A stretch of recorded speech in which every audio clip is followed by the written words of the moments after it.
let's go watch it in 2D. No, let's go watch it in 3D. But if we watch it in 3D, then is it worth the cost?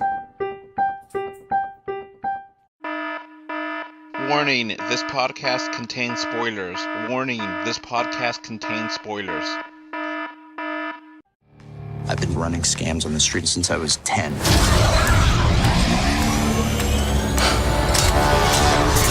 I was kicked out of the flight academy for having a mind of my own.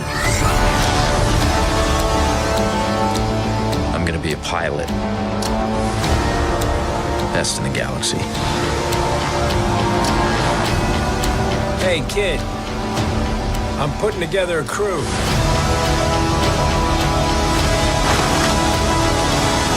You in? After these messages, we'll be right back. This podcast is brought to you by 3D Wiggle. With 3D Wiggle software, you can impress your family and friends with 3D gifts and videos. To find out more information, please click on the link in the description for 20% off coupon as well. This podcast is also brought to you by Patreon. With Patreon, you can become a patron and get this podcast commercial free and get many more benefits. Please click on the description again to get more information. Now, back to the show. Hello. This is Adolph with James Tate and Jake Jarvis. And today we are reviewing Solo, a Star Wars story. As always, this is going to be a 3D review. We'll talk about the 3D element first. And this is going to be the spoiler-filled podcast. So, if you have not seen the movie and care about spoilers, please listen to the spoiler-free review. Yes. Alright. Mm-hmm. Now, on to the 3D. Alright. I already mentioned why I thought it was not good at all. Jake, you go ahead and rip this apart. Okay, for starters, at first I thought it was an aesthetic choice, that when they were in the dark, in the slums and stuff, it was really flat and dreary. This movie was just dark across the board. Even the light had a gray tinge to it, which was very unappealing. It just flattened. The 3D was just so flat, didn't pop out. Ironically, some of the best 3D was the two Sabacc games. They were lit beautifully. They were lit beautifully, and they were some of the darkest scenes. Well, okay, and another thing, I did not see it in 3D. However, I'll comment this. I don't know if this was for you, but there was quite a few scenes where when there was shining light, it was hurting to the eyes. It was too bright. Yeah. Visually, it didn't look great. Overall. Yeah, the cinematography was reminding me of Phantom Menace. Which is kind of a stark contrast because the other Star Wars story, Rogue One, looks beautiful. Exactly. Fantastic cinematography. So, there was of one course, scene. Go ahead. There occasionally would be a moment here and there that things would look okay, but it never reached the point of that I would say, this is interesting, this is good, this is like, why did they bother? Yeah, the only scene that I was like, well, this is decent, is toward the end when they're trying to escape the maelstrom of the space thing. It's like, well, it looks okay. It's just so what? You can tell this character is farther from that character. Big deal. It didn't do anything. What makes me madder than a hornet's net, wet dog or whatever you want to say, is when I went to see Infinity War in 4D, at Century, they ran the Solo trailer, and it was in 4D, and the 3D looked amazing. So why did the trailer look amazing, and this movie look flat as a pancake? And I don't think it was just presentation. because everybody I know saw it in 3D. Different theaters had the same complaint. It just didn't look good, and they felt cheated. And So what happened? yeah, when I went to the theater, my theater I went to was not like the best, but it was pretty good. They, advertising as, they're one of the premier visual and, audio places. And, this is a brand new theater, like 4 or 5 years ago opened up. So this is pretty, good theater. It's just not really a big deal. I know some people kind of like, oh, well, it's just a subtle thing. It doesn't be in your face, but it's like, it has to do something to prove that it's worth my money, and it doesn't do that ever. No pop out, no real depth anywhere, nothing. It's just terrible all around. And I was like, really? This is 3D? This is not really 3D. This is like, we did it the last minute, and it just looks terrible. And the official review, I went ahead and just said it's weak 3D, 2D recommended, because I just can't. I can't recommend it. Yeah, I'd give it a 1 on the 3D, and that's because of the 2 Sabat games. So, yeah, the 3D is totally a frivolous addition to this movie if you want to... In fact, I would say, skip it. Yeah, totally skip it. Totally not Skip worth it. Yeah, totally not. Skip. And it's unfortunate because a Star Wars movie should have good 3D.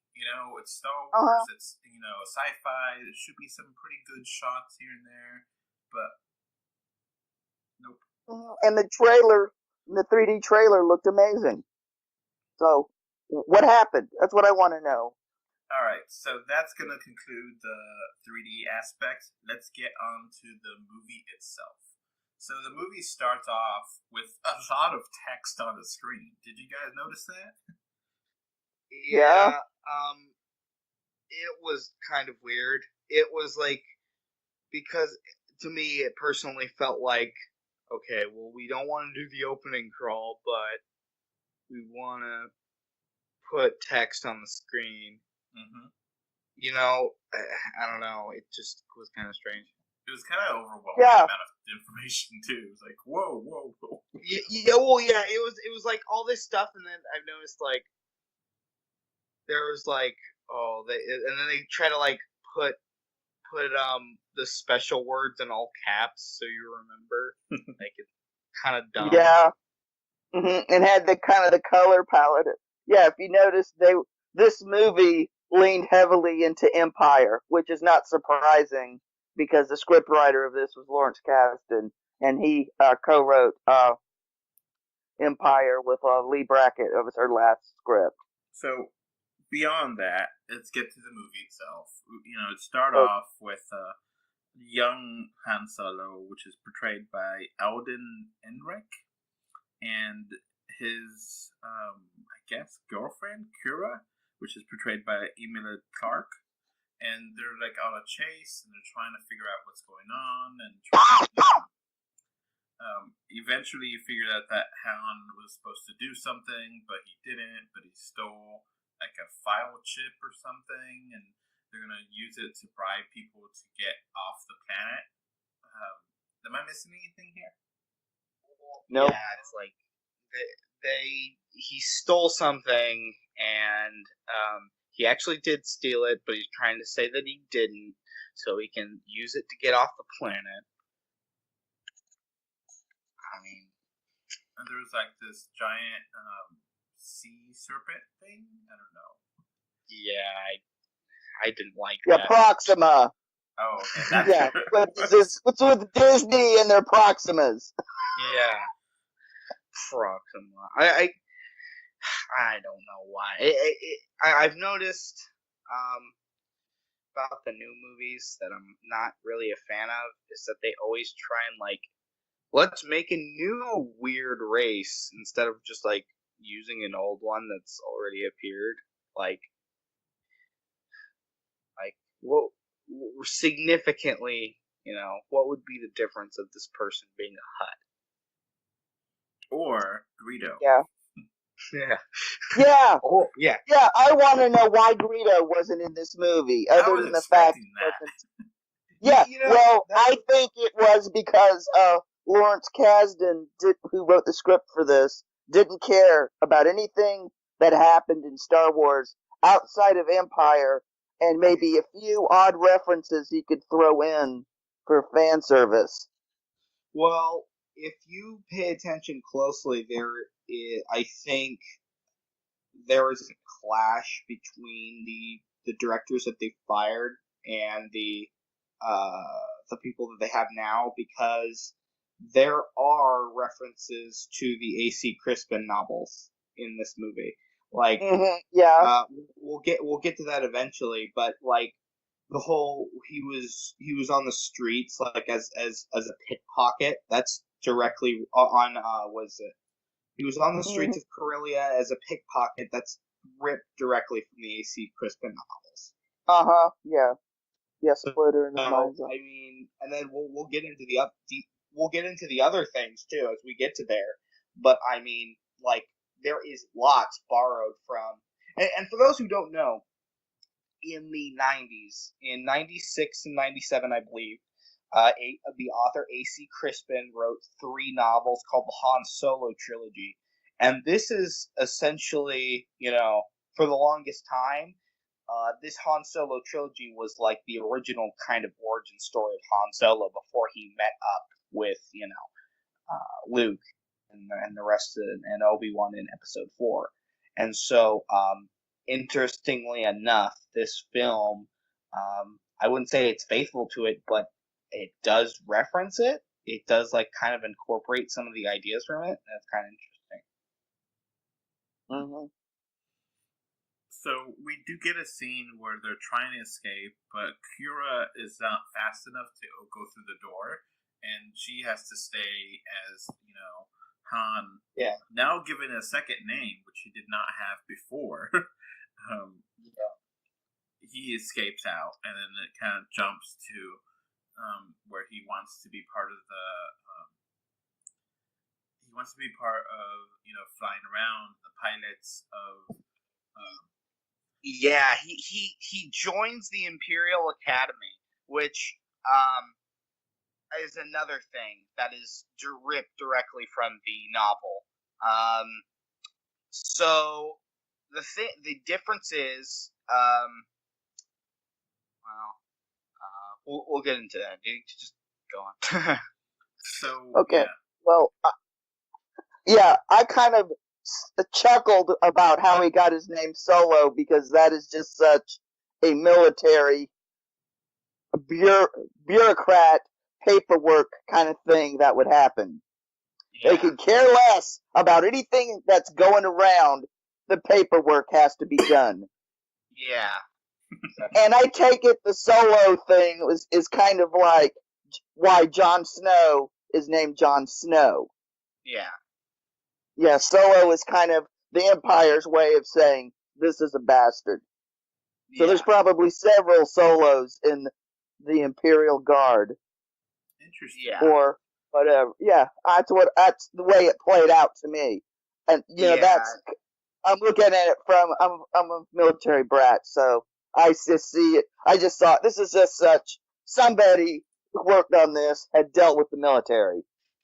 Personally, I would not be against having this is just me personally, but I wouldn't be against seeing a Imperial Academy solo film. Like, just have a movie where it's just him in the Imperial Academy. I think that'd be really interesting. Mm-hmm. But I was a little disappointed that I was a little disappointed that we didn't get more of that. Here's the thing. Though. I have to comment because again, this film's unique in that it's kind of half new stuff and kind of it brings in some of the old stuff. They did not show Han's time in the Imperial Academy either in the expanded universe. For some reason, George Lucas put that aside. Like, he said that he wanted, like, don't tell that story yet, I want to tell it. And he never did. So, yeah. But, yeah, I would have loved to see that. An Imperial Academy. Yeah. So we see Han in, trying to make himself into the military and just kind of not working. Like he doesn't follow orders and he questions authority and he just is kind of not really sure of himself. And eventually, he tries to make a plan with, it actually was kind of funny that he tried to make a plan with, what is this called? Beckett. And it just blew up in his face. Mm-hmm. And Yep, that was Beckett. Such a Han. Yeah. Beckett, of course, is played by Woody Harrelson, which I really like Woody Harrelson in almost anything. Yeah. He's great in here, too. Mm-hmm. But we know that Beckett is actually a gangster or a thief. And, so it's, you throw Han into a pit to punish him, that they're just going to let him die against the beast, and we know they figured out that's Chewbacca, which is actually a nice twist. I did not see that coming. Mm-hmm. Yeah, I was figured it was going to be one of those humongous, horrible beasts. It wasn't going to be Chewie. Yeah, I will say though, this is kind of a deviation I don't like from the one deviation I don't like from the source material that they decided to do was, okay, so originally how Han got out of the Imperial Academy, how he got out, because he was an officer, he had gotten out, and he had served some time there, but what got him, discharged, I guess you could say, was he witnessed basically a bunch of Wookiees being, they're in chains and they're being led into a ship. And up until recently, Han did not know that the Imperials were doing slavery. He just had not seen that in his experience. So when he found out that they were, doing slaves, and he remembered his time as a slave, he kind of lost it and actually freed the Wookiees. And one of those Wookiees was Chewbacca, and for freeing him, Chewbacca pledged something in Wookiee culture called a life debt. And a life debt is something that when a Wookiee, if you save a Wookiee's life, they are forever in your debt. And they will always protect you. And so that's just, I mean, I can understand why they didn't do that, but the original is just so much cooler. Now, it's interesting that the first trailers said that, oh, I was kicked out of it because, and I was like, no, you weren't. You fled. And, Yeah. But he does have, a good moment. I mean, it's kind of weird. It's like, so who can speak Wookiee and who can't,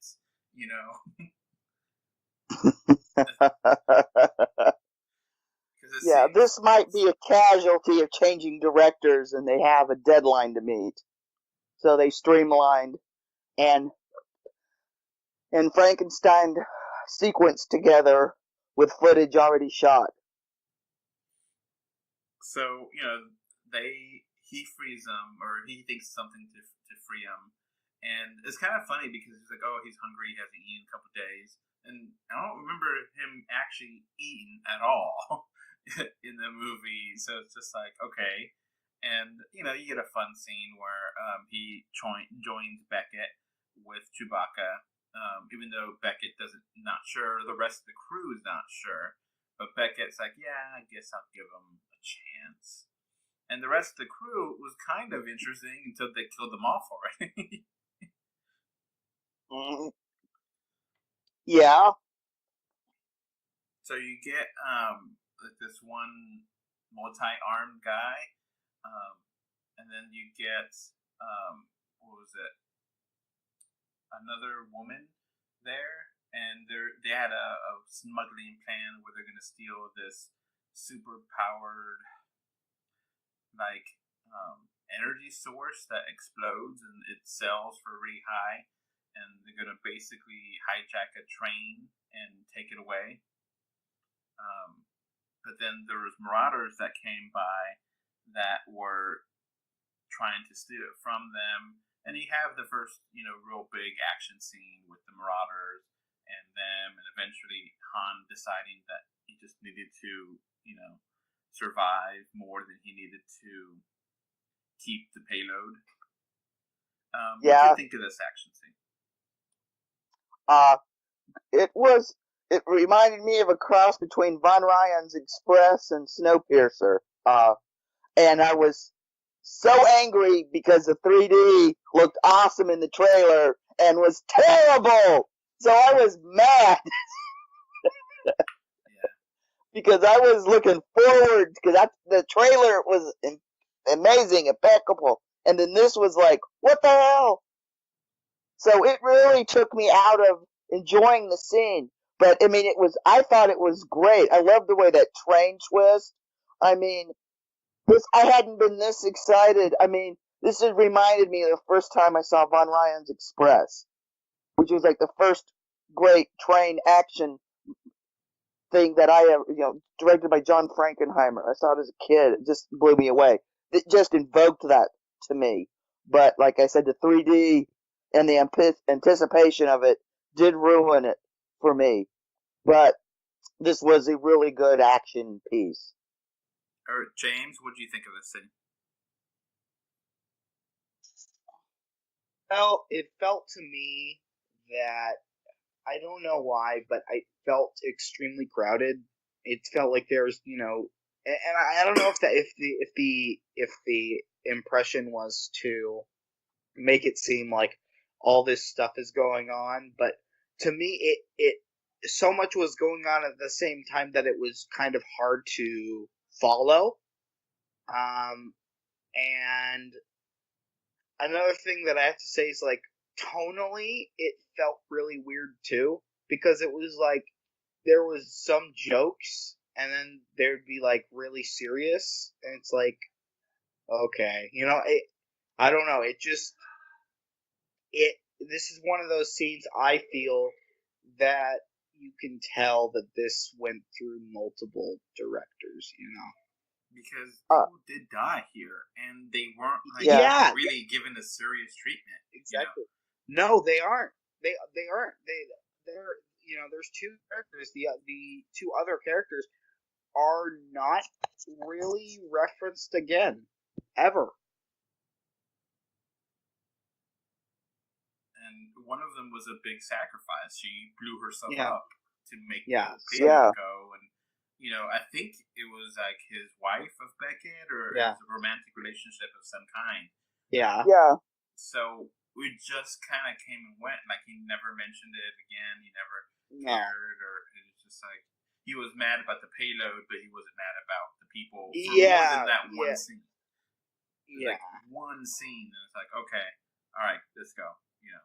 Move on. It just, again, like, you can tell that there are, and again, like all the other Star Wars films so far that are by Disney, this one went through, kind of development hell, in the sense of there was multiple shifting directors, there was fired writers for quote unquote creative differences, there was, all these problems, and the thing is, you can always tell. You can always tell that there are that it's felt, it's not as bad, but it felt similar to Justice League in the sense of, you can tell that it wasn't a one flowing, thing. You know what I mean? Yeah, like, it some wasn't of the scenes just didn't connect well to other scenes. Yeah, that's what I mean. And, like, some of the scenes, even in their own scene, don't connect to the rest of the film, because you got. But by the way, my friend was pointing out, like, the one guy who's like cracking the jokes and has 4 arms. He's like so much like Rocket Raccoon. I don't know why they did that, but that's I guess what they decided. And then, like, the thing is like, oh, he'll be making jokes and he'll just die and then never referenced again. So I mean, yep. I mean, it just felt, kind of off, All right, so we get to the next scene where Beckett is showing off Han to, I guess, which is just so frequent, just so conveniently happened to be like there, his horizontal ship, and that's where he meets back with Kira, and he meets the, I guess, villain of the movie, which is Dryden Voss, played by Paul Bettany, and I really hated him. I just thought he was so corny. One thing I just saw him as a red shirt. 'Cause to me, his function was he's a red shirt who is showing off the Fabergé Easter egg collection of Star Wars and Indiana Jones Easter eggs. Yeah, So that's what his office was. Well, one thing that was weird to me was, okay, and this is just from a universe perspective and a different direction that, like, always really takes me out of the film, really takes me out of, like, this, this isn't a normal, Star Wars film like the original 6. But, like, in the party scene, there's, like, no aliens. And you might think, oh, well, that's not really in the original trilogy, and even, the prequels, like, places like that, parties, things like that. Even The Last Jedi had a scene where there was a bunch of aliens in it. Like, the galaxy's a big place, and there's not really gonna be any place or any party of any, like, major thing that's just humans. So unless they're racist. You know what I mean? Yeah. Imperials are humans, are only for humans, but as far as criminal organizations go, no. Well, we now know how Ron Howard got this finished quickly. Yeah. They really cut back on the makeup. Just put a bunch of Twi'leks and some Rodians and some just put some standard ones in the background. Yeah, well, to me, it kind of, like I said, like I joked before, it just kind of gave a more of a racist vibe. Well, I can kind of see that. I'm just like, the guards are aliens, so I don't understand, why they would hire, alien guards if they don't like them. So, okay, back to the main villain here. What do you think, James, of this villain? He reminds me of the one guy from Iron Fist. That one guy who kept coming back to life. The dad. Do you remember him? The dad of whoever that, like, kept coming back to life, and then they decided to Green Goblin him, and he died again. So, yeah. They are like, well, we'll make it up to you. We'll have a bigger heist, and we'll do this and this. And, Kira is happy to see Han, but she's different. She's branded by him, and, she's like, I can't explain everything, but, I'm different now. I miss you, but I'm part of this life now. And, like, you never really get that. And that drove me crazy. It's like, tell me what happened. I want to know, Don't just stay mysterious about what happened, because you obviously eventually find out that she isn't a good guy anymore, or quote unquote good guy, So you're like, okay, well, I'll send you, Kira, with the Han and Chewie and Beckett to, go to the Kesso and get the unrefined explosive material money thing. But you need to get a good ship. Do you know anyone? It's like, oh, I know someone. And they eventually lead to meeting up with Lando. And Lando, I love this movie. Yeah. I actually kind of think Lando in this movie is better than the original series. He has more lines and is just so charming and likable. And you get a real sense of who he is more than you got a chance to with the 2 or 3 lines and other movies. So I really like Lando in here. James, what do you think of Lando? I think Don Glover did a good job of Lando. Yeah. For the most part, for all the scenes he is in.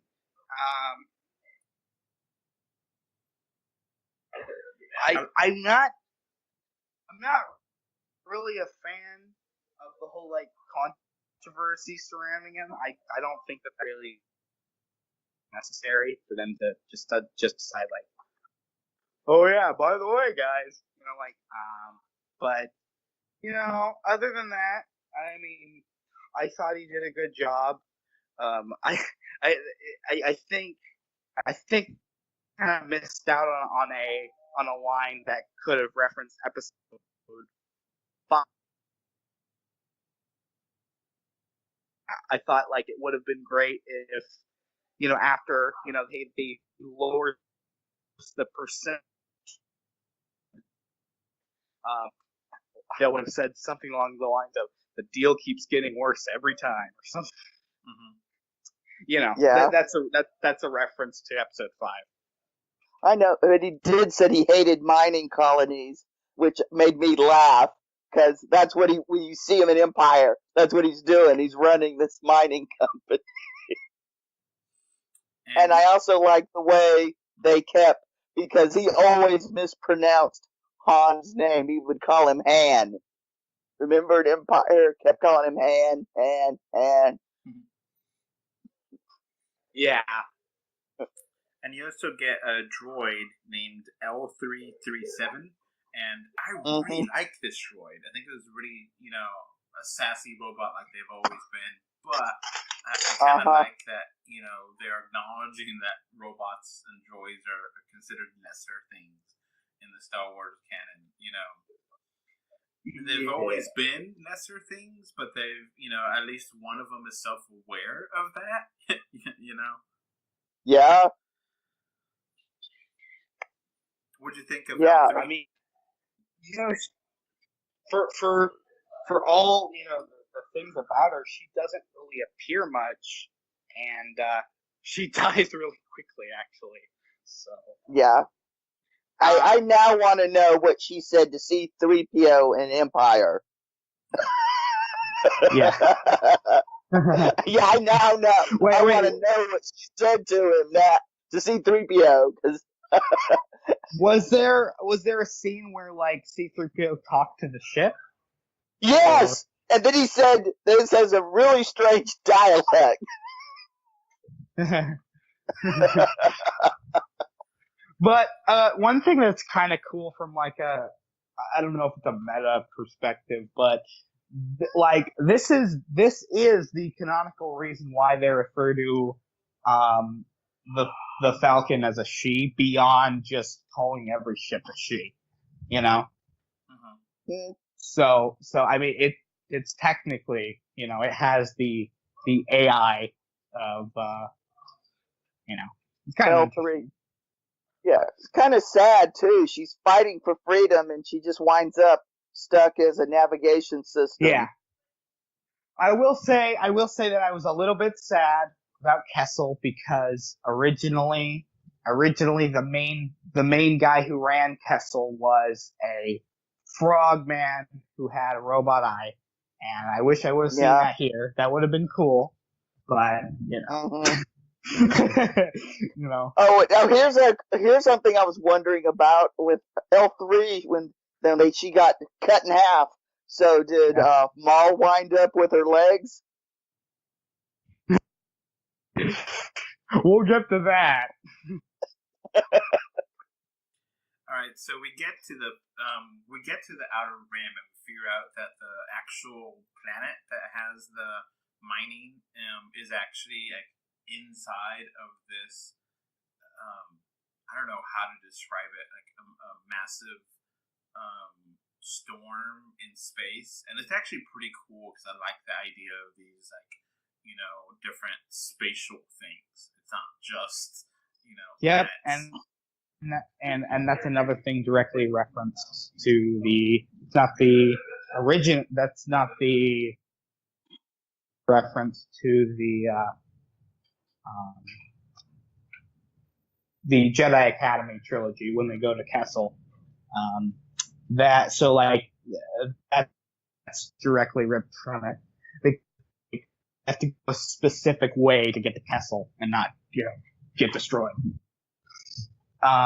Interestingly enough, another cool thing is that somewhere in that area, the Maw cluster,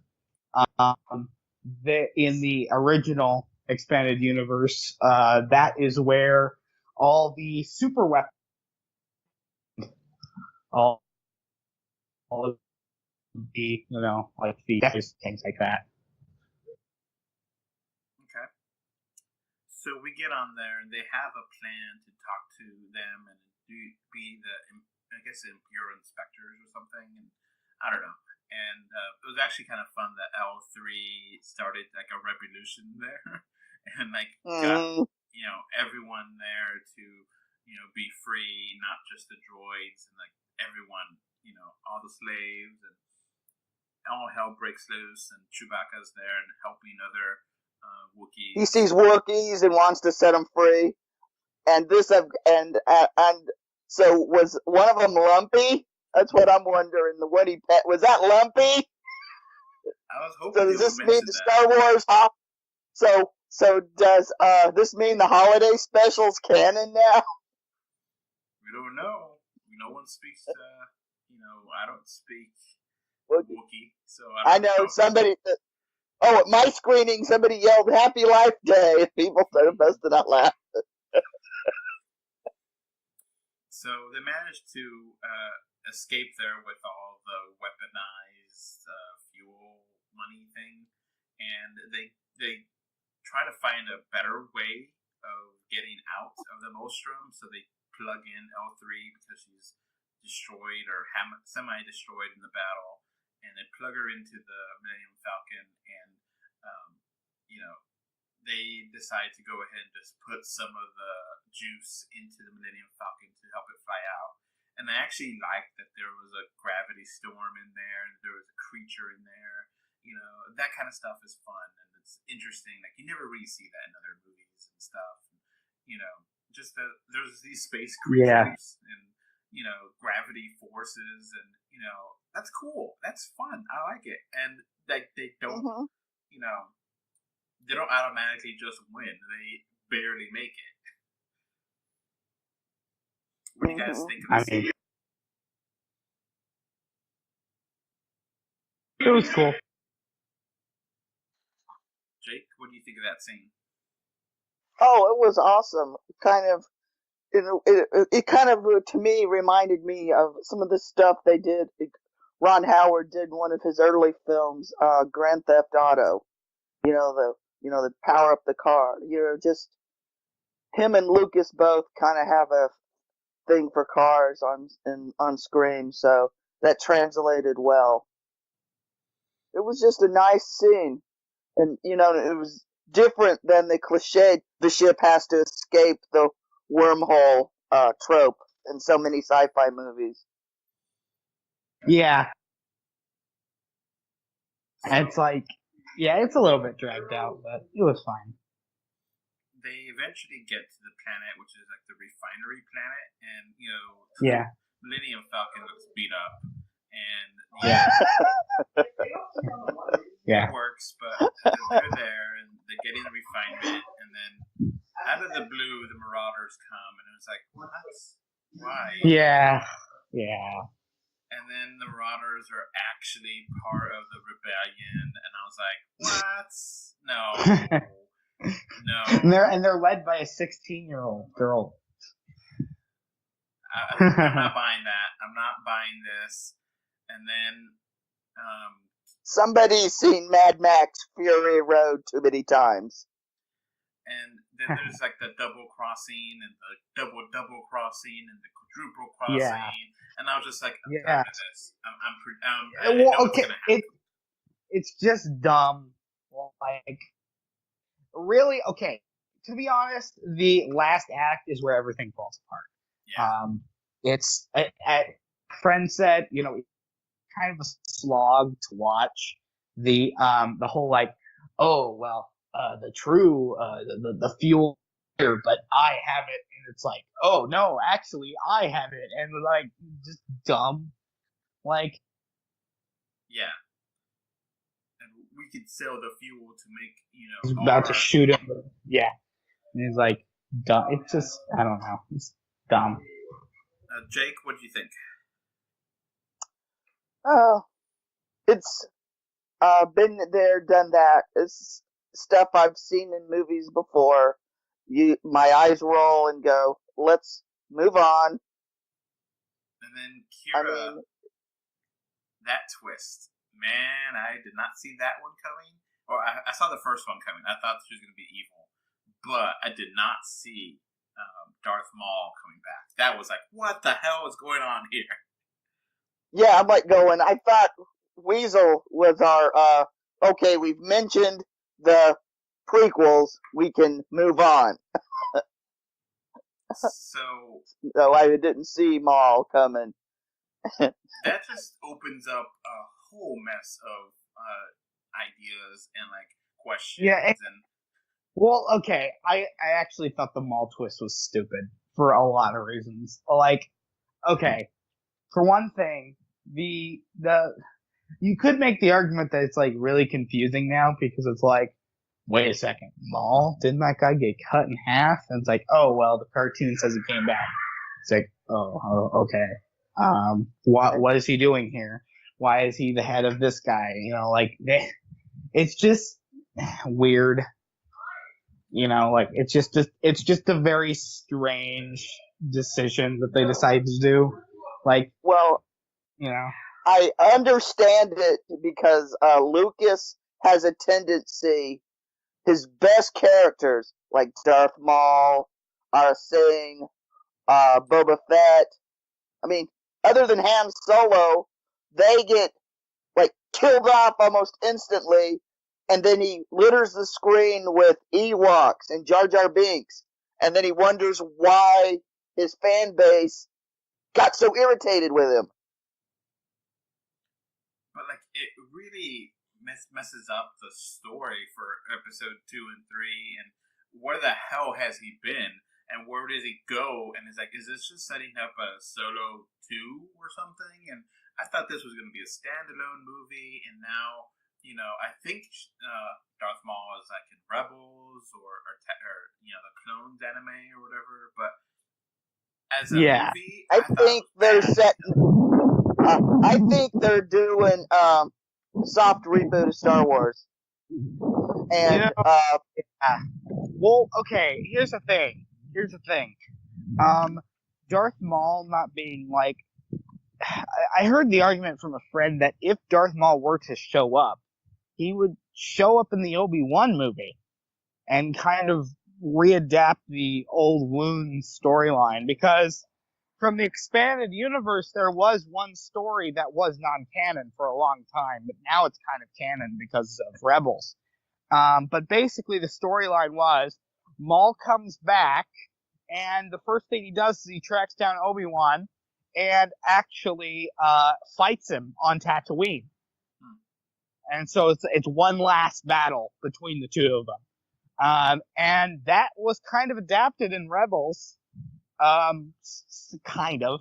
And I don't understand why they can't save that for the Obi-Wan movie. Like, the whole Darth Maul being like, you must come to me, and then like he ignites his lightsaber. It's just dumb. Like, I don't know. And then also, another thing that kind of threw me out is that he looks like, in the hologram, he looks directly like he did in the cartoon. So it's like, you know what I mean? Like that same CGI they used for the show, they used for the movie too. You know what I mean? Yeah. Mm-hmm. So that kind of threw me off too. It's like, are we contacting anime? Are we contacting? Well, I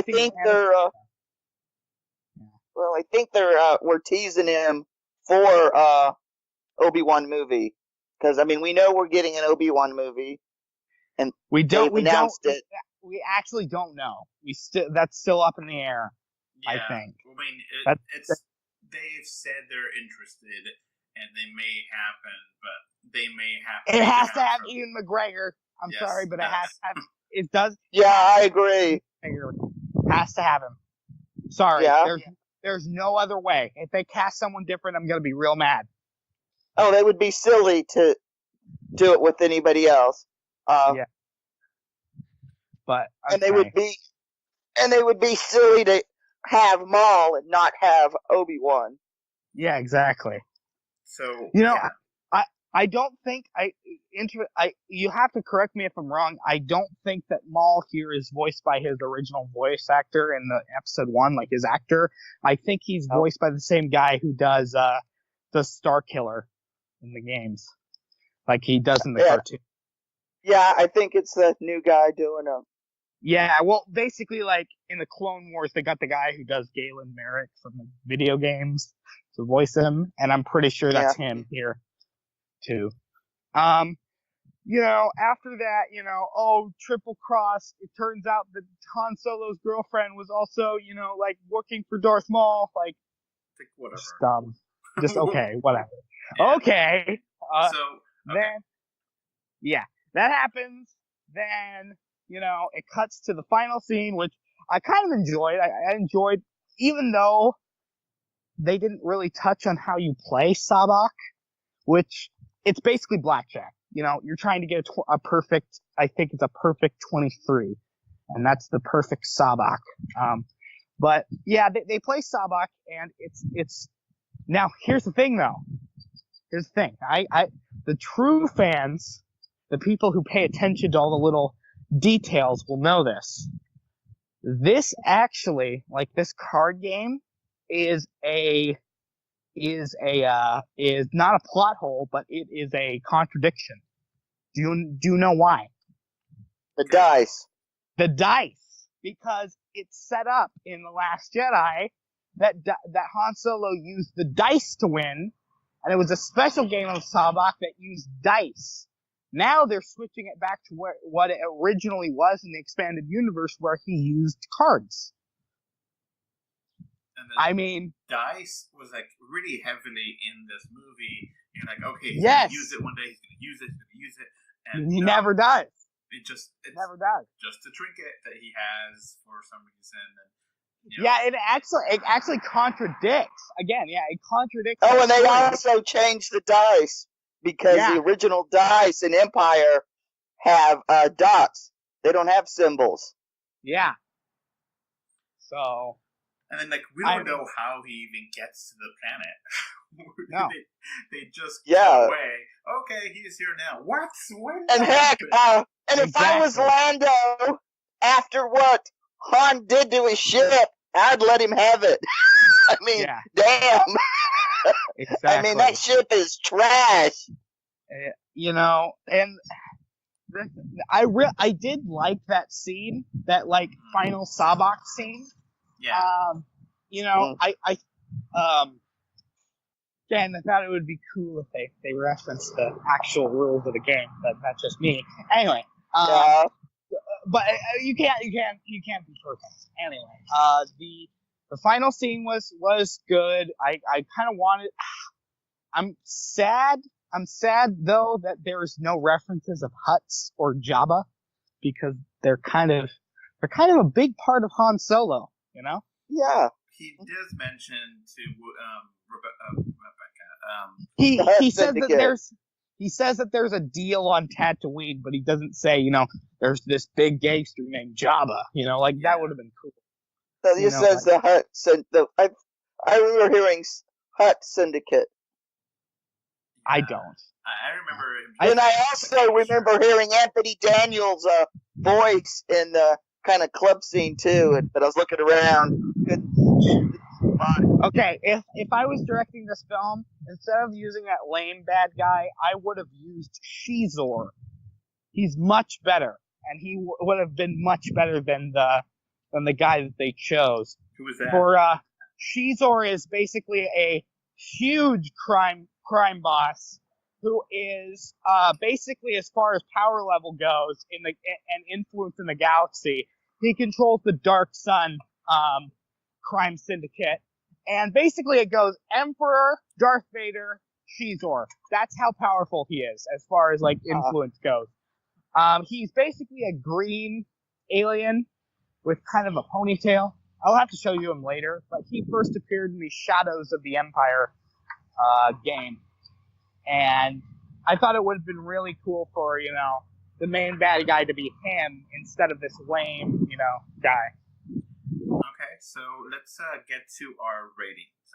First, I do like it. It is fun. There's a lot of plot holes, and there's a couple of times where I just kind of rolled my eyes, and like you said, and then there's some times where it predicted things, and I'm like, okay.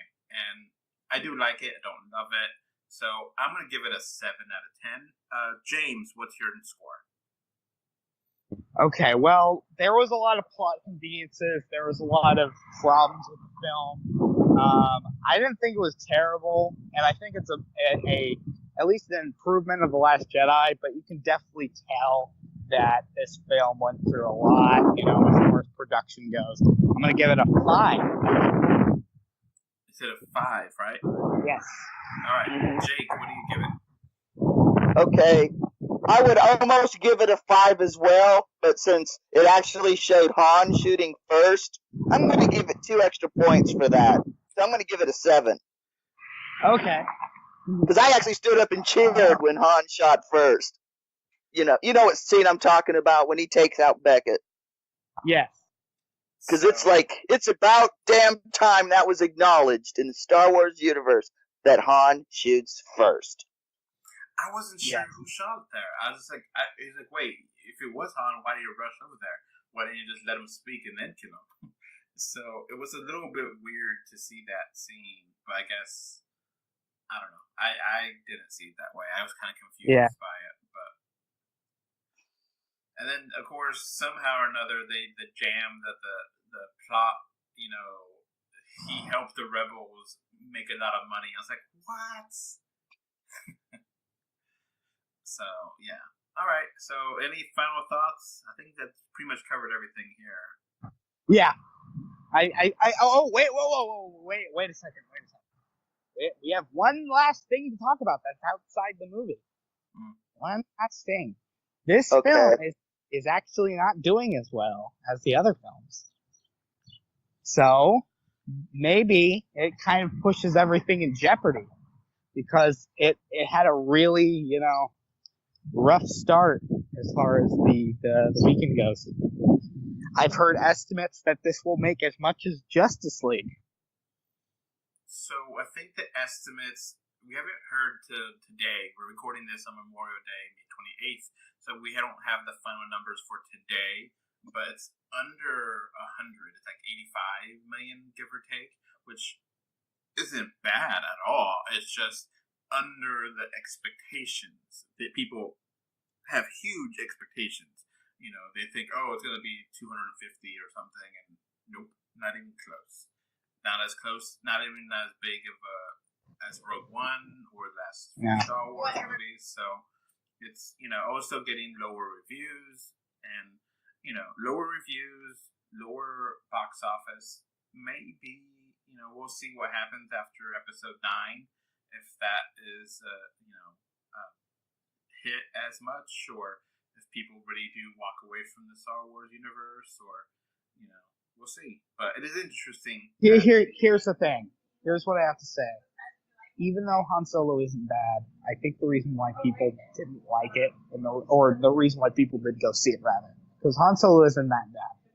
The reason why so many people didn't see it, or there wasn't hype, was because, and I don't know, there is a fan backlash to the last film.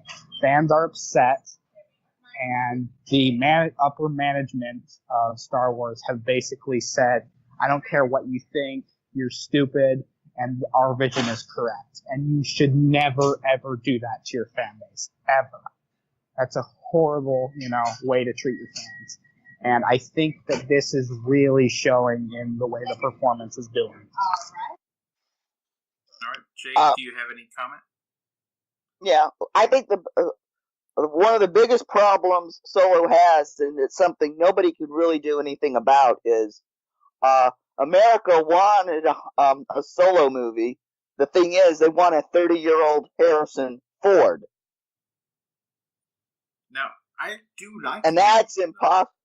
I know, but the thing is, he's still not Harrison Ford. Yeah. I mean, he's a really good actor. I mean, Aaron Bright. I mean, I tell people, I said, watch Hell Caesar. He's awesome.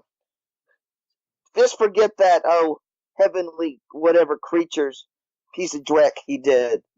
Nobody looked good coming out of that piece of garbage. But the thing is, Star Wars is so associated with these actors.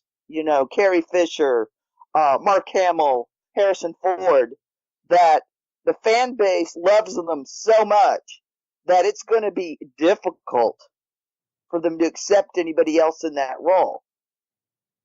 And they, for whatever reason, Lucas, Fox, and Disney, who now has it, they pissed away the opportunity to make lots of Star Wars movies with these actors in their prime. Now, Carrie Fisher's passed on. Harrison Ford is really old and wants no part of this anymore. And Mark Hamill is really old and and he seems to be more interested in going back to doing voice work, which is what he did really before Star Wars. He's made lots of fame in that. So the thing is, these people are old. They can't play 20, 30-year-old characters anymore. So Disney's in a position they really need to, if they want to continue Star Wars, they need to do a hard reboot. Okay, and here's the thing. I will say this. I think the biggest problem with Disney right now is upper management and the people in control of the company, because they don't have a plan. They don't. They don't have, the Marvel Cinematic Universe had a plan from the start. From the start, they had a 20-year plan for how they're going to plan out all their movies. DC doesn't have that. Star Wars doesn't have that. They're doing it one film at a time, which is actually really bad, because even the prequels had a rough outline of what, we have episode 1, we're going to do an episode 2 and 3, and then we might change it around a little bit, but there is an idea.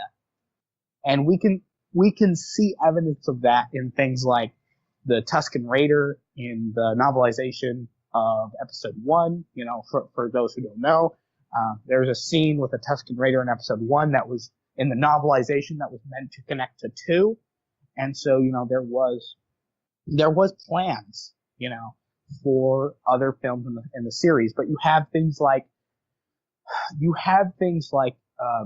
did you hear about Rian Johnson, who was given the script to episode 8 that was written by J.J. Abrams? The first script of episode 8 was written by J.J. Abrams. Rian Johnson didn't even look at it and threw it in the garbage, and that's the reason why, those two films feel like completely different movies. And I think some of it is how they're jumping back and forth in time. Yes. It's pretty annoying. It's you get episode 7, then you go to Rogue One, which is before episode 3 or 4, and then you get episode 8, and then you go back in Han Solo. So then they're gonna, that jumping around is just kind of confusing, and it's like exactly. And the thing is, with that type of storytelling, you can't build anything. You can't. You can't set anything up if, because Han Solo takes place before Rogue One, then you have Rogue One, then you have the originals, then you have, we don't even know when the Obi-Wan movie is going to take place. We don't know where the Boba Fett movie is going to take place. Yeah. Here's the thing. It seems like either they're in the sequel trilogy era with no spin-offs of those, or you're in the Dawn of the Rebellion era. That's it. There's no Old Republic movies, there's no prequel movies, there's nothing. It seems like it's just those two eras, and they don't really have any. To be honest, the only reason why it seems like they're focusing on these, Han Solo and Lando all the other is because they're original characters and they think that they can market off of them more than, let's say, a Jedi Council movie, which sucks. Yeah, like I said, they if Disney really needs to reboot, and just start over from scratch and decide, okay, and I wouldn't start with, when I reboot, I wouldn't start with just doing the Skywalker saga over again and call it Star Wars 1, 2, 3. I would start further back. Show us how the Jedi and the Sith came to be. Yes. Because exactly. And they may never even get to. Mm-hmm. And they may never get to. They may decide, after doing that, we don't want to rehash the whole Skywalker thing. We'll go in another direction. Yeah, I think that's. And audiences may be cool with that. So then that way, they go, we can't compete with Mark Hamill, Carrie Fisher, and Harrison Ford. So we won't. We'll go in another direction. More battles, more aliens, more Siths, more Jedis. Yeah, exactly. Let's have some, let's have a horror, Star Wars. Let's have a pure comedy. Let's have, just different stuff because they're all adventure movies. They're all in space. Let there be a dramatic Star Wars movie, that is a serious tone and adult themes and, have it still be out in space, but you can still, just change it up. Change up the formula. Be totally different. I think, though, what matters most, though, is not necessarily the idea. It's more the leadership and the execution.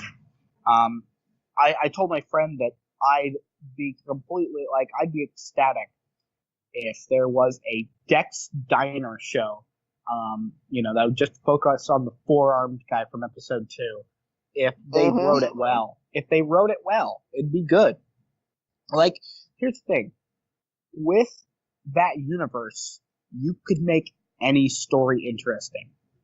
Even like the average guy, You could make, Katina TV show like Cheers, but just be set in, Star Wars. And there you go. You have a totally different movie that doesn't really exit the Katina, but you get, the different aliens and just different.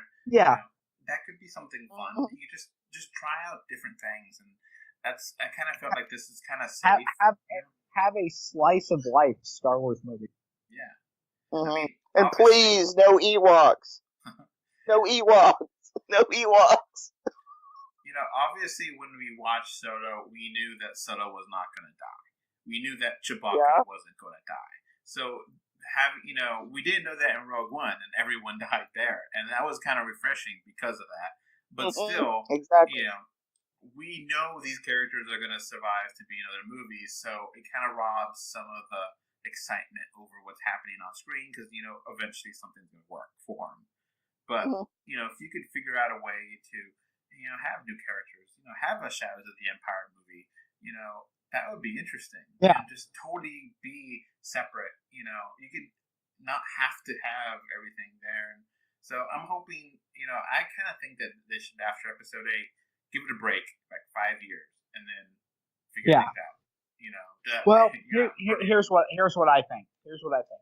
I think that Lucasfilm needs new management. I do not think Kathleen Kennedy is competent in her work of Star Wars.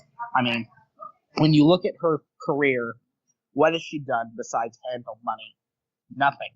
She has not been a creative thing for Back to the Future. She is not for any of the Indiana Jones movies. She's never done anything creative, and she is not a good creative director.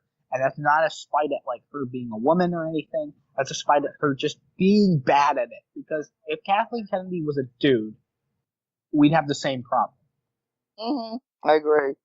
And I'm just saying, like, Kathleen Kennedy, for some reason, does not want to tell, like, she obviously, for some reason, has a chip on her shoulder about the fans. She thinks that the fans are, like, evil for some reason. When, in reality, all we want is a good movie. Yep. And I mean, Just like John Peters at Warner Brothers and how he screwed up Batman. I don't know if either of you are old enough to remember that. No. He was Barbara Streisand's hairdresser, and he became a producer at Warner Brothers. And God, was it bad? you've seen the Batman movies in the black suit. First one's good, well, fairly good, but the sequels, oh my God.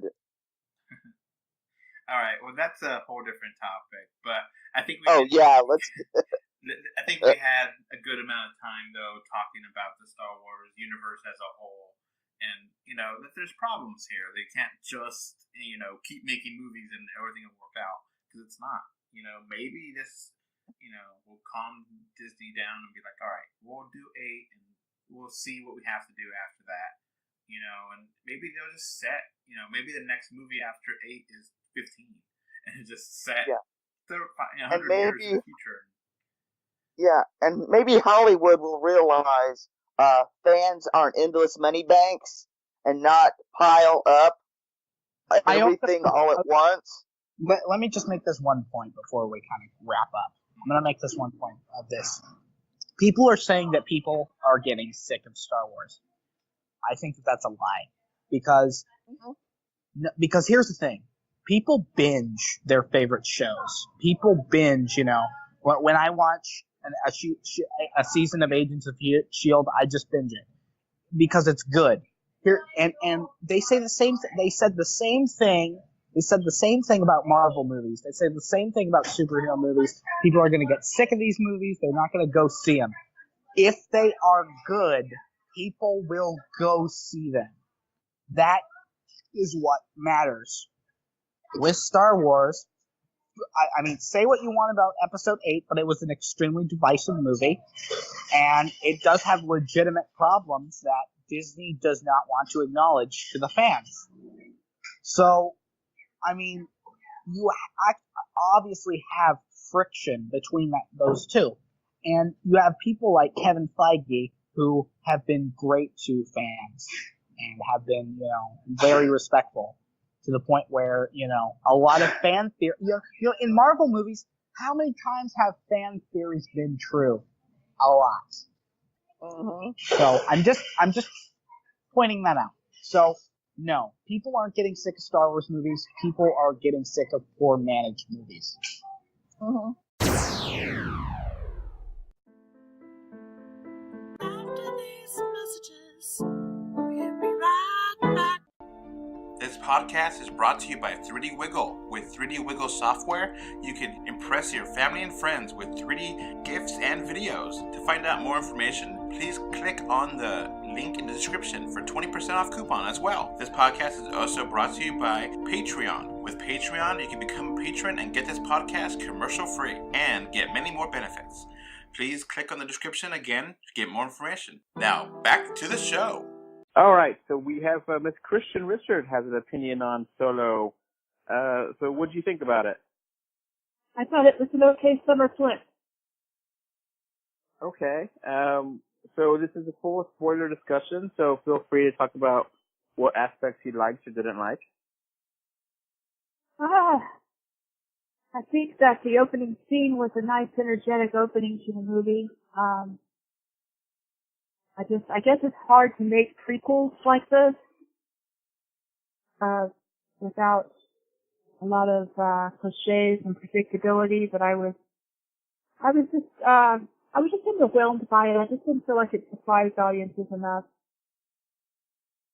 I thought some of the stuff was kind of cheesy, with rough around the edges between him and his, girlfriend, what was her name, Kiri. Yeah. And his name, given to him by the Imperial officer because he didn't have a family, was just kind of cheesy as well. And, it was an okay summer flick. I just felt like, all the way through the movie, I just expected I would make a prediction and it would happen, almost every time. And I was just like, goodness. Glad this film was made, but, I don't know, even Rogue One had some surprises in it. Maybe that's because it was a clean slate, more or less, for them to work on. But I understand what some of the critics of this movie are talking about. And I'm a Star Wars fangirl, more so than even a Trekkie. So, I think I'm at liberty to say whether a movie, especially that's in canon like this one, has some merit or not. Just not sure how this movie's going to stand up to the test of time. Now, you're a big fan of the young Harrison Ford as Han Solo. How does this guy? That's true. That's true. Maybe some prejudicial attributes came into that. He did do a nice job at pretending to be sort of a Harrison Ford character. His facial features and his voice and everything were very similar. Very similar. In fact, he almost reminded me of a young Indiana Jones from that TV series from the 90s. So you said that it was very predictable, and I agree, which is unfortunate because, there were some moments there, where I was like, okay, I did not expect Chewie to be, introduced the way that he was, but I'm fine with that. What did you think of that introduction to Chewie? That was a surprise. But I know that he had, the canon has said that, the lore is that, he came out of slavery. But, I just felt like, the movie could have touched a little bit more on how he, worked with the Wookiees in order to save them from being enslaved, more so than having this action movie with marauders and this sky yacht. And, but I guess you're talking about a movie that didn't even explain how Chewie ended up on, the Crimson Dawn's, ship. So, I guess it's kind of hard to dig deep and figure out to make a backstory with the Wookiees. Now, what did you think of Chewie in this? Because this is actually one of the times where he has, the most amount of screen time. It's true. I thought that they did a good job. I noticed that they had a different person. I think that person had actually done some of the Force Awakening with Peter Mayhew, and I'm sure Peter Mayhew is probably getting old for the part. And it was good to see that the part could be filled in by somebody else, albeit he's not nearly as tall as Peter Mayhew was. But I guess since he's a younger Chewbacca, it's okay for him to be a little shorter. Okay. What did you think of Beckett? Beckett, it's good to see Woody Harrelson in a film again. I thought he did a nice portrayal. In fact, I probably enjoyed his acting job over everybody else's. Now, did you watch it in 3D by chance or no? No, I did not. It's interesting. There weren't very many 3D showings this week. Most of the theaters that I checked were only, 2 showings a day. And, Gary and I wanted to catch a matinee because, he had a music concert to attend. So, our options were thin. And, made me wonder, with the scant showings that I saw this weekend for 3D, made me wonder whether it was actually shot for 3D or whether it was just retrofitted. It was retrofitted, and since earlier in this broadcast, Christin was not a part of it, so we're just editing her in. But Jake and I both reviewed the 3D aspect and confirmed that it was pretty awful. So okay. It was not much done with depth, not much of anything done with pop out. It looks very dark. I can't imagine any scenes in that film that would have been, decent in 3D. Maybe the Chewbacca in the cage scene, or in the pit, would have been interesting. But other than that, and it was pretty dark. So overall, not just the 3D, but the movie itself, it was very darkly lit. So didn't really help with anything, and it just looked muddled and did nothing to it. Now, that's true. Even when they were out in the sunlight, it seemed like the photography had a bit of a filter on it. I hadn't even noticed that. It's interesting because on Twitter, one of the guys agrees with me completely, another person disagrees with me completely, and on Facebook, which I don't know how much of it was really true. I did a poll on Facebook on asking people, if you watched it in 3D, what do you think? And I had two gifts, and one of them was, you know, a happy Han Solo, another one was like a sad Han Solo, and like 60-something% agreed it was good. But I don't know if that's because they liked the gift more than they actually watched it and, you know, commented on it.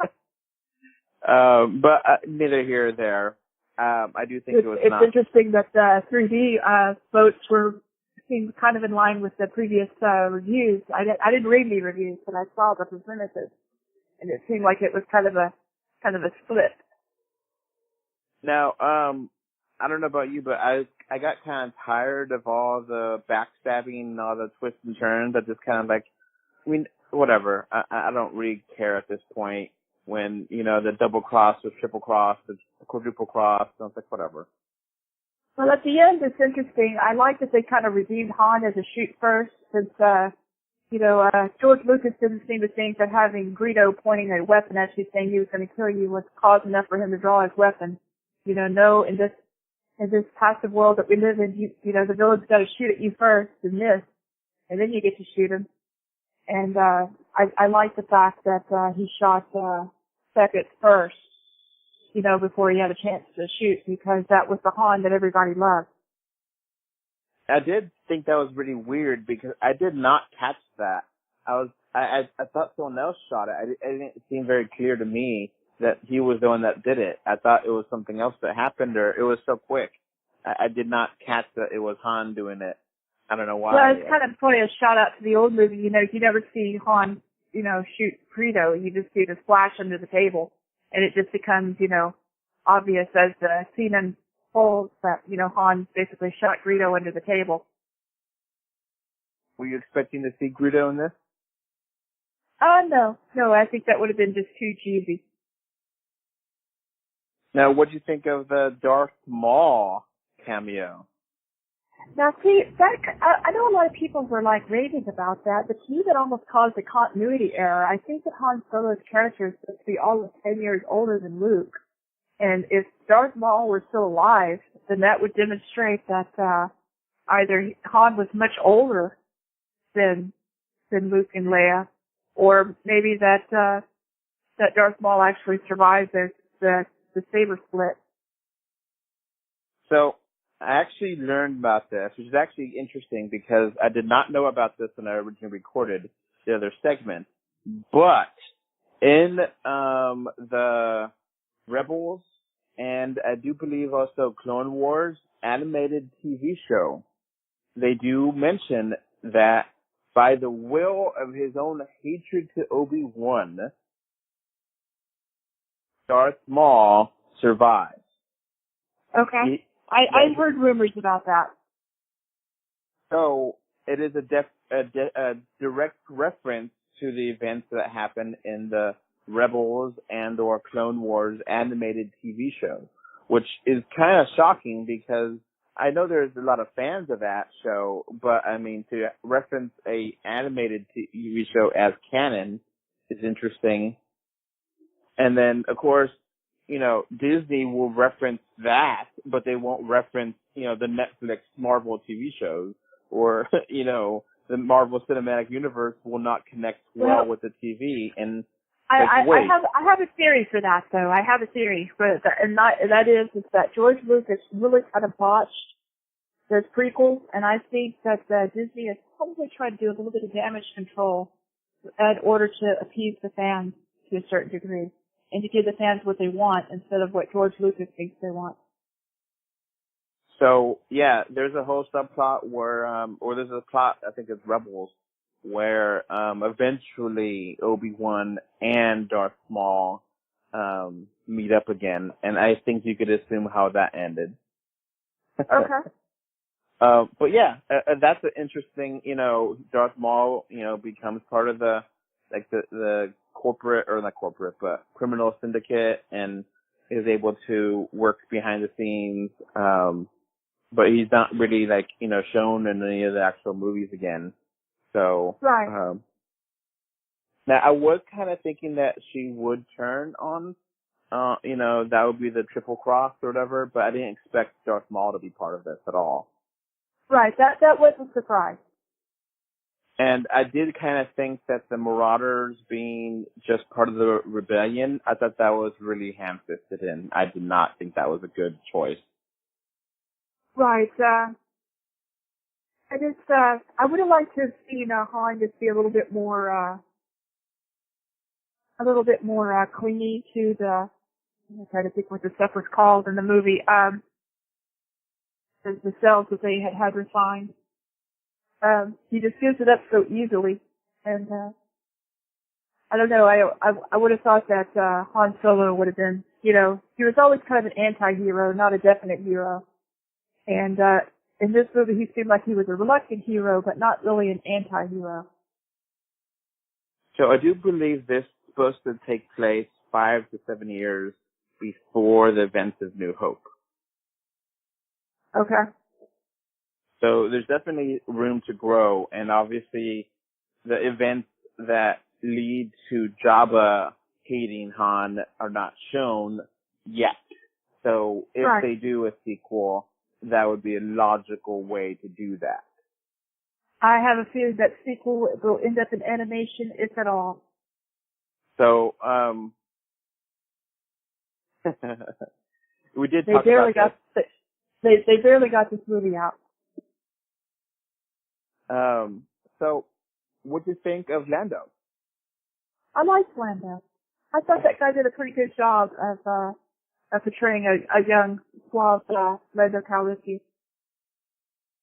I actually kind of think that he stole the show from him. I think he was actually, for me, I thought he was better than the original Lando. Right. He certainly did take some of the spotlight off of Han. Because I think he might have been the most likable character in the movie because he was such, everybody loves somebody that's mixed of good and bad. And that, it's almost like the Lando in this movie was sort of like the Han in the original trilogy. Just a real anti-hero. So what do you think of his robotic friend L3? Yeah, I thought that was interesting. She said that she thought Lando had feelings for him or for her, and at the end, it almost made the audience wonder whether that was true. Well, it definitely implies that they have a more than a sexual relationship of some kind. Right. And I never really, I guess that scene in later on in the original trilogy where C-3PO talks to the ship, I never gave it a second thought, but apparently that explains why the ship has like an accent. When C-3PO is like, your ship has a very strange accent, when they're communicating between one another. So L3 being part of the Millennium Falcon kind of, connects to that. Did you connect that at all in your head or no? I did not connect that in my head, but now I'm going to have to go rewatch that scene with 3PO. So what did you think of the action scenes overall? Again, they were good, but they were just run-of-the-mill Hollywood stuff. I didn't see anything that was really spectacularly Star Wars in any of the scenes. Even when they were making the Kessel Run, I didn't really sense that there was anything new added. And what did you think of the other cast members that did die in this movie?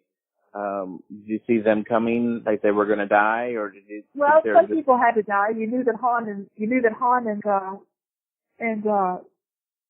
Chewie, Chewbacca and Lando weren't gonna die. So some people had to die.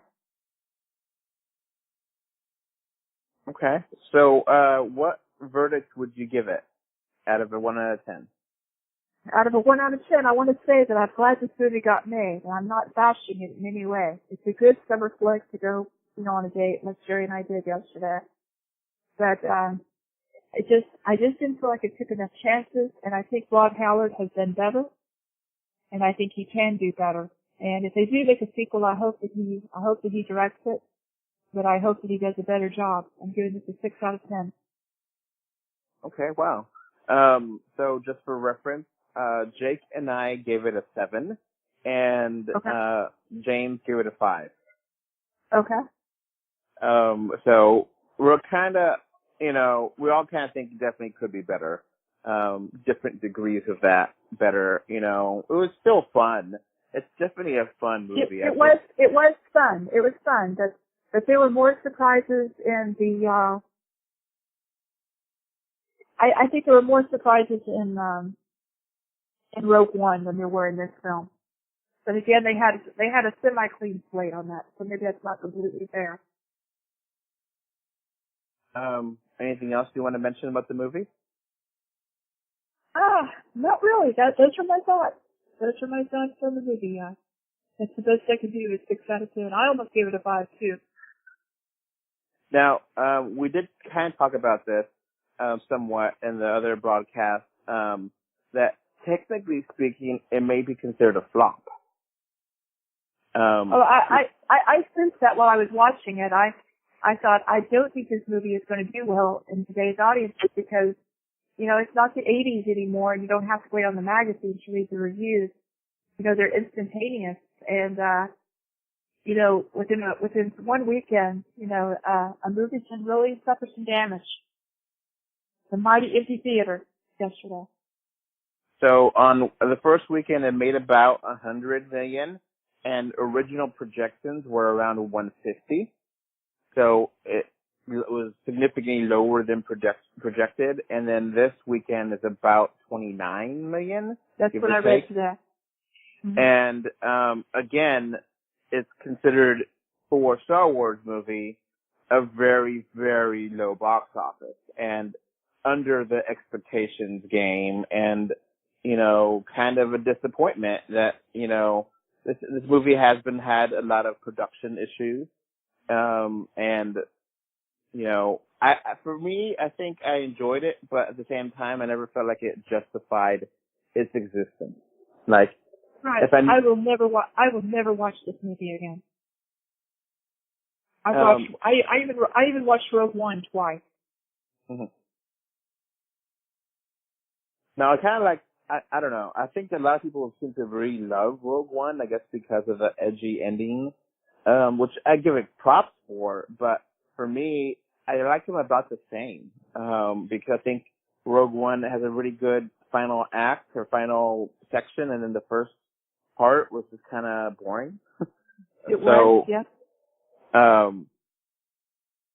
I just, the opening of Rogue One reminded me a lot of a fan fiction or a fan film.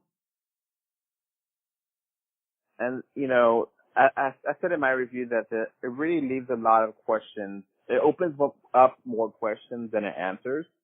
And, I did not believe for a second. I was like, whenever they're like, oh, we're part of the rebellion. What you did is going to help us. I was like, oh, bull.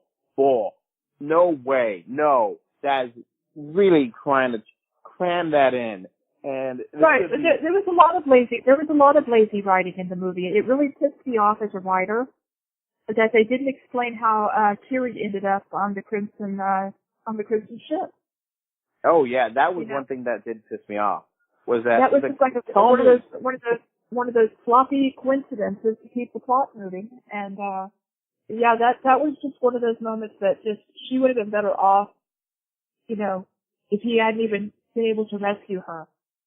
But to have her come back and sort of be this more cold-hearted than even Han himself was just, it was just a little too convenient, and I just didn't like it at all.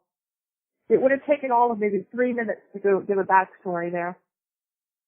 Yeah, a good flashback scene, and you get so much more out of that. 5-minute scene. It reminded me a little bit of when Rey found Luke Skywalker's missing lightsaber.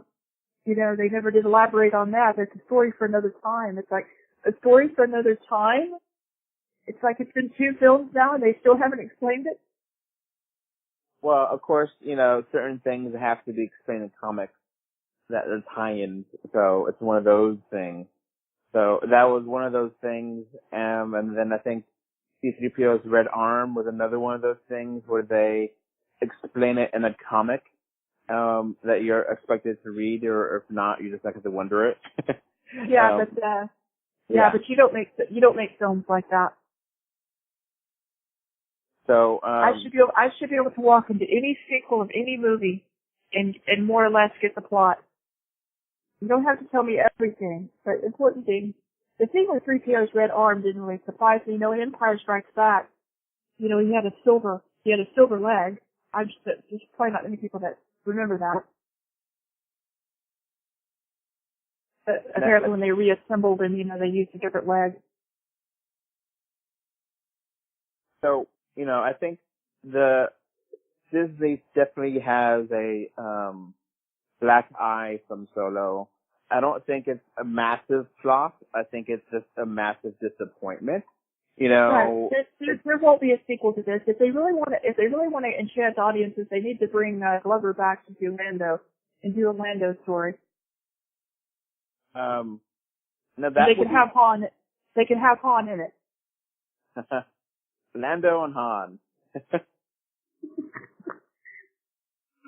The Star Wars story. That sounds like a good kind of thing. And Lando has a lot more room to play in. A lot more, murkiness of how ambiguously evil or good he is. Because he never really is a good guy or a bad guy. He's an opportunist, and whatever opportunity comes, he will take it. Yeah. And there's upcoming, quote unquote, which we'll see if they happen. We talked about Obi-Wan before. Now they started talking about a Boba Fett movie and a Yoda movie. Do you want to see a Yoda movie and a Boba Fett movie now that in this one? I will go see any movie on the Star Wars franchise for tradition's sake and for interest's sake. Let's see what they can do. They can't do much worse, The Disney just needs to be careful and make sure they're putting out good movies in between these bad ones, which so far they've done. Do you think this should have been delayed until the fall? Maybe people are talking about Star Wars fatigue, that maybe it was too soon after the last one. Maybe. It's kind of tough to do that when you have a December release. They really need to get Star Wars back into the main saga back into the summertime, because that's what audiences remember. Those are summer movies back in the 70s and 80s. And you spent the whole summer thinking about the movie. Now, how would you feel, I'm just spitballing here, if they use this Han and then they go ahead and just reboot 4, 5, and 6 with new actors? I sure hope they don't do that. That would piss you off. No, it would just be a mistake. We've already gone through this. It's called the George Lucas remake. I think George Lucas has said that he does not want that. But of course, I think I don't know. It's interesting. When I was sitting in the previews, I saw a movie for Mowgli, which is a Jungle Book reboot. I saw Robin Hood, which is a Robin Hood reboot, and I just thought, and even the movie I'm seeing is basically a prequel or sequel or whatever to something else I've already watched. And I thought, is this the best that Hollywood has to offer? And maybe I was tricked into thinking that they were actually clever and inventive back in when I was a kid, because I was too young to know that a lot of the movies that I was watching, were basically retelling, a previous plot. Well, summer is known for sequels, so in fairness, and sequels and remakes are the lifeblood of Hollywood. Yeah, I guess that's all they have. Occasionally they'll make it something new, but, eventually they'll get to a point where they may have to like redo Iron Man, and that's going to be hard for a future generation, Yeah. So maybe they need to make a new Star Wars for today's generation. The hell with it. Let them do what they want. okay, well I think we got everything out of here that we could. Well, thanks again I'm for sorry I coming didn't in. have more to offer, but that's what the movie gave me. It is what it is, and we only have so much to go on with this movie. It's indicative of the movie because I felt like the beginning of the movie just blew up a whole bunch of text on the screen, and it didn't feel natural. Like the scroll, just like, no, we're just gonna not tell you how this happened and throw you into this, and then like, I don't think so. Right. Yeah, you gotta have the scroll. So, all right. Well, thanks again for coming in. Okay, thanks for having me. Sorry for the late arrival. Well, that's going to be a wrap. Thank you all for being part of this. See all of you later. All right. Bye. Okay, bye. After these messages, we'll be right back. This podcast is brought to you by 3D Wiggle. With 3D Wiggle software, you can impress your family and friends with 3D gifts and videos. To find out more information, please click on the link in the description for 20% off coupon as well. This podcast is also brought to you by Patreon. With Patreon, you can become a patron and get this podcast commercial free and get many more benefits. Please click on the description again to get more information. Now, back to the show. All right, so that's going to be it for this podcast. We now have a Patreon, and the link is in the description. Thanks for watching. And we are on Facebook, Twitter, Instagram, little bit everywhere. Just look for us, 3D or 2D. And of course, review us on iTunes. And if you want to write us a letter, our email address is email3dortwo d@gmail.com. So that's going to be it. Thanks for listening. Bye. Bye. Okay, bye. Bye, everyone. All right, before this podcast ends, I want to give a thank you to my patrons. Right now, we have one patron, which is David from Spain, and I want to thank you for your financial support to help making this possible. If you want your name to be called out and your location, please become a patron on Patreon. Our link should be in the description, or just look for us, 3D or 2D, on Patreon, and you get plenty of benefits. So again, thank you, David from Spain, and I hope to have many more Patreon patrons with us soon. Thanks again, David. Bye.